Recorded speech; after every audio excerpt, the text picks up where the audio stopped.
दोस्तों महाराष्ट्र के चुनाव तो सामने आ गए और भैया जी जो खींचतान चल रही है महायुति में, यानी कि फडणवीस, शिंदे और अजीत पवार के बीच में।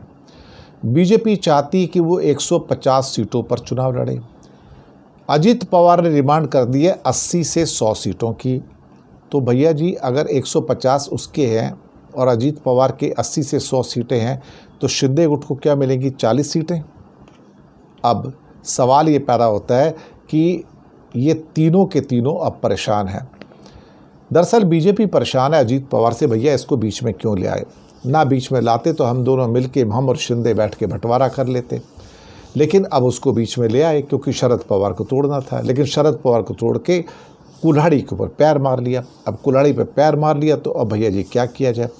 अब अल्टीमेटली मीटिंग्स चल रही हैं जिसमें फडणवीस भी हैं, जिसमें प्रदेश इकाई के प्रमुख चंद्रशेखर बावनकुले भी हैं और केंद्रीय मंत्री भूपेंद्र यादव और अश्विनी वैष्णव भी। अब देखा जाए तो मुंबई के अंदर इस बात के सारे इनके डिस्कशंस भी चल रहे हैं।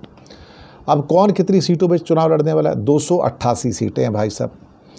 2019 के चुनाव में बीजेपी ने 150 सीटें लड़ी थी, 150।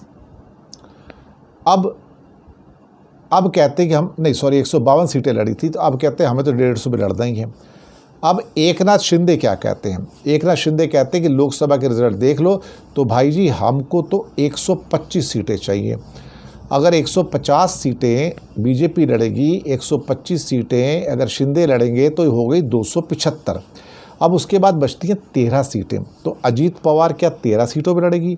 अब अजीत पवार ने कहा कि मुझे कम से कम 80 से 100 सीटें चाहिए। आप लोकसभा की परफॉर्मेंस पे ये मत देखो कि मेरी औकात कितनी है, मेरी हैसियत कितनी है, तो मुझे कम से कम नहीं तो 80 से 100 सीटें चाहिए। अब भैया जी विधानसभा की सीटें बढ़ा लो, अब इससे ज़्यादा और क्या हो सकता है? या फिर किसी और देश से सीटें ला के रख लो वहाँ पे। अब मुसीबत ये है कि पहले जो गठबंधन था शिवसेना का और बीजेपी का, वो तो टूट गया। फिर बीजेपी ने, मोदी और शाह ने इनको तोड़ दिया, उद्धव ठाकरे को तोड़ दिया, उसके बाद फिर शरद पवार की एनसीपी को तोड़ दिया। लेकिन लोकसभा के चुनाव में देखो तो बीजेपी की सीटों की संख्या 23 से घटकर 9 रह गई। शिंदे ने 7 सीटें हासिल की और उसके बाद राष्ट्रवादी कांग्रेस अजीत पवार जो है 1 सीट ले पाई। टोटल मिले 17 सीटें 48 में से। तो अब भैया जी अब क्या किया जाए? तो अब एक तरह से क्रूड शब्दों में कहा जाए तो भैया जी जूतम पैजार चल रही है आपस में। कौन कितनी सीटों पे लड़ेगा, कोई समझौता करने को राजी नहीं है। ये हाल है महाराष्ट्र में महायुति का मतलब है बीजेपी, एनसीपी के अजीत पवार और शिवसेना के शिंदे साहब का।